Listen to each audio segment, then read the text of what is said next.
Moving house. With kids. Mum! Moving house checklist. Top packing tips. Do it ourselves or hire movers? Hiya! Things to do in the school holidays. Best solo holidays. When life gives you questions, get answers at which.co.uk. You've probably heard of Which Magazine, our home of hard-hitting journalism and informative stories delivered directly to our members. There's our travel, money and tech mags too. But did you know you can hear some of our best articles for free, available to listen to whenever you like? Each week on the Which Shorts podcast, we bring you a specially selected story, lovingly voiced and produced especially for you on a whole range of fascinating topics. Just search Which Shorts wherever you're listening. When life gives you questions, Which? Get answers. Hi, it's Rob here, host of the Which Shorts podcast. All this week, it's Be Scam Safe Week on the BBC, and Which scam experts have been giving advice about how to stay safe from scams right across BBC TV and radio. Well, to mark the occasion, we thought we'd reshare this helpful episode from our Get Answers series earlier this year. In this podcast, first released in June, host Lucia Ariano and our then scams editor Stephen Maunder discuss how to spot a scam and the best ways to protect yourself. And don't forget to sign up yourself and your family to our Scam Alert service. If you haven't already, then just head over to which.co.uk/scam alerts. Now joining us for the next 2 weeks, as he did on Monday's first episode, is our producer, Rob. So, Rob, you were up in Manchester's big shopping centre last week trying to find out some of the biggest questions on people's minds right now. So how did scams come up? Yeah, so a few people were really honest and open enough to share their stories of friends and family members who have been ripped off by fraudsters. Now, quite understandably, though, they didn't want me to record their very personal stories. It's really understandable. You know, we hear time and time again through Which and, you know, personally as well, that people feel embarrassed, but it really can happen to anyone. It's so true. Now, a conversation that I did want to share with you is one that I had with someone called Elliot. He's a student and wanted to express his concern about what's happening right now as fraudsters look to exploit the cost of living crisis. It's very scary that anyone and everyone can just sort of like infiltrate your data, your safety. You know, you hear all these stories in like using ATMs and things like that. So I am very wary about that because I say with everything rising, your money is then getting more and more important. Like your pound is now crucial and every single penny is now important. So I am someone who's very wary about scams, checking over emails and everything when it comes through, like, is this legit? I don't want it to be a situation where my friend has to come to me for help because like they've been caught out. And obviously in that scenario, I would help them. At the same time, I don't like the idea of, say, they've fallen foul to it and now they feel short sort of thing. I'm very close to my friend's family and very cautious for them. So I think it would probably not affect me, hurt me more, say, if someone else I knew was then struggling because of something like that. Thanks, Rob, and a big thanks to Elliot there too. Now, in today's show, we'll be running through the latest answers on this, what scams to look out for right now, red flags to be aware of, and the crucial advice if you fall victim to one. And for this, I'm joined by the brilliant Which consumer rights and scams editor, Stephen Maunder. Welcome back, Steve. Hi, Lucia. Nice to be here. Great to have you back, Steve. Well, I think Elliot speaks for a lot of us when he shares his worries about those closest to him being ripped off. You know, just a few weeks ago, a friend of mine really sadly came to me for advice when her mum had fallen victim to a scam. And we'll get on to what to do if that happens. But first, can we start with what to look out for now? How are scammers exploiting the cost of living crisis and anything else in our day-to-day lives? And what are the biggest scams right now that our listeners should know about? Well, scammers are always looking to take advantage of victims to swindle them out of their data and their money, ultimately. And times where there are likely to be more vulnerabilities, such as during the cost of living crisis, it really can leave people more open to falling victim to scammers. We often say that scams are getting more sophisticated, and in many cases they are, but there are some prominent trends we see across lots of different types of scams. And as we report weekly in our Scam Alerts email, we're still seeing phishing scams a lot. This is where fraudsters impersonate companies or government departments or your bank. And email is usually kind of the heartland for that type of thing.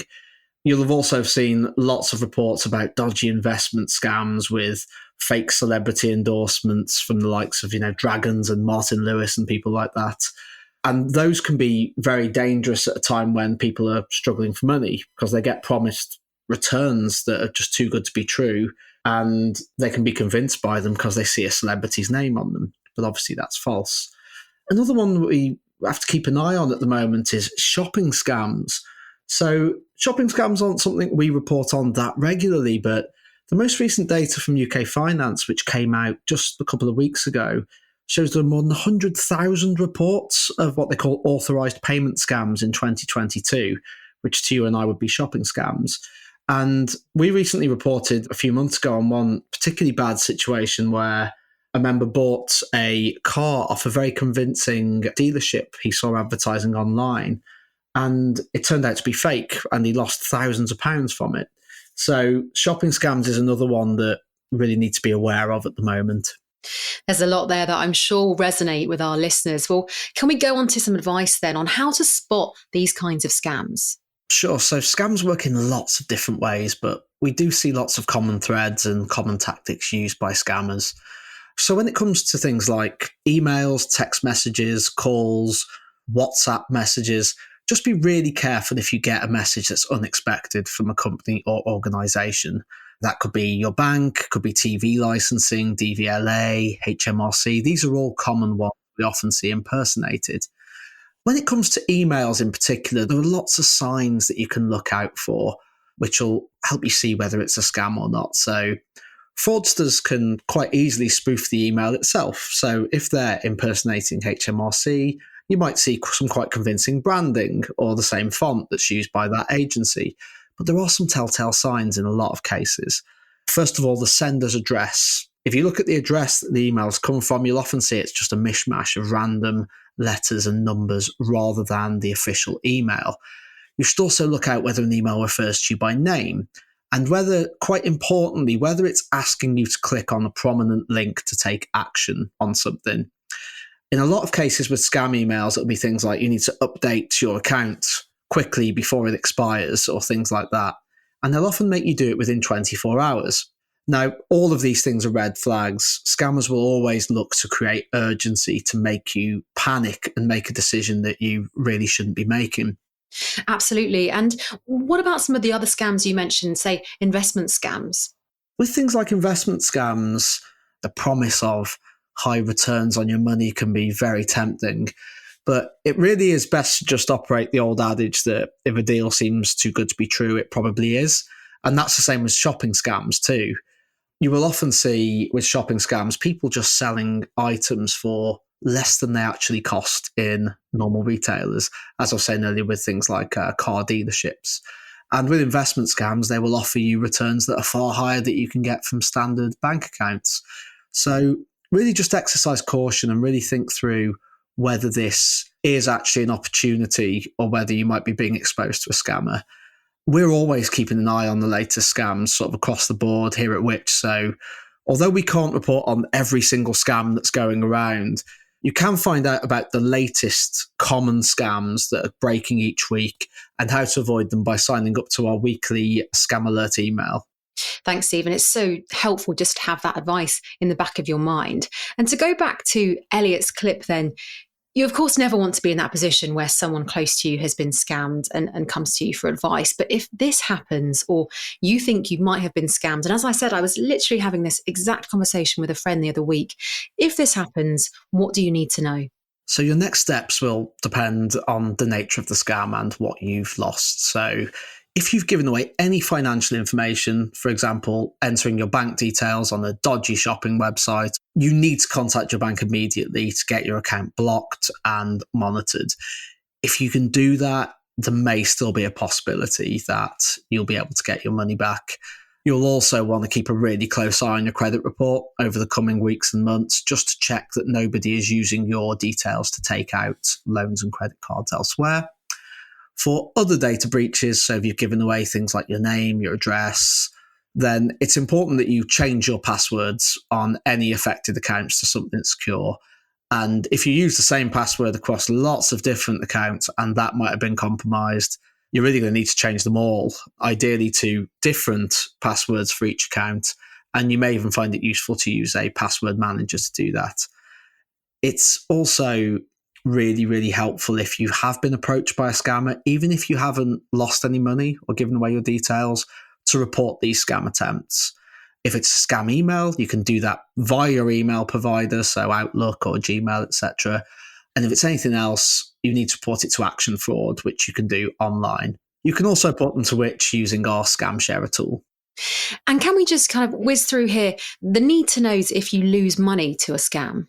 First of all, report it to your bank. What they will do initially is they will look into who you've sent the money to and where that recipient bank is and see if that can be easily traced or not. You can make a claim for reimbursement.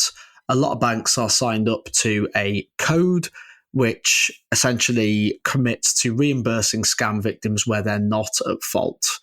What you'll need to do is you'll need to put together a case to your bank, and it will review that and make a decision based on the factors. Now, some banks will reimburse more people than others.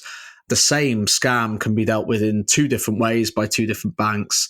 But if you can show that essentially you were a completely innocent victim of it, the bank maybe could have done more to advise you and warn you about it, then you may be able to get some or all of your money reimbursed.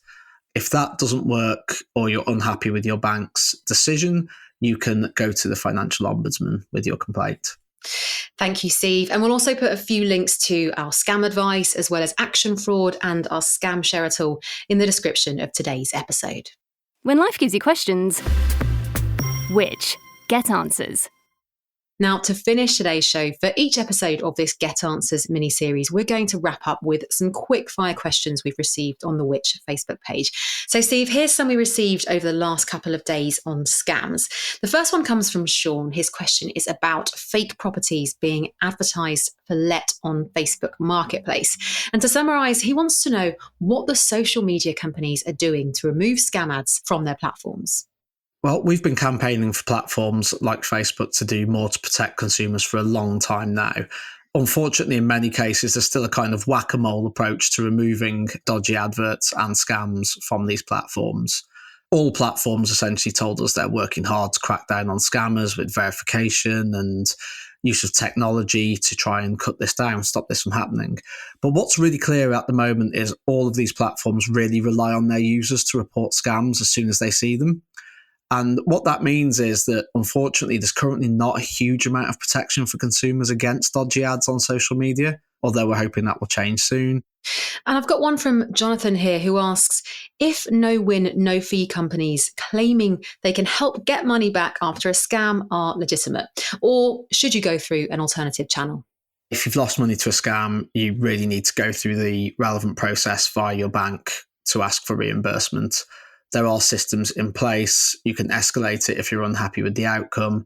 Obviously, there's no guarantee you'll get your money back. That will depend on the individual case and the bank involved. But it's really important to follow those official channels. And this is because there are lots of companies out there that will say they can help you get your money back. But in some cases, they're scammers too. When life gives you questions, Which get answers. Scammers are stealing hundreds of millions of pounds every year. They bombard us with fraudulent texts, emails and calls. And what's more, their tactics are getting increasingly sinister. To keep across the latest scams, sign up to our free Scam Alert service to help you stay ahead of the latest scams and protect yourself. Go to which.co.uk/scamalert-newsletter. That's which.co.uk/scamalert-newsletter. Thank you.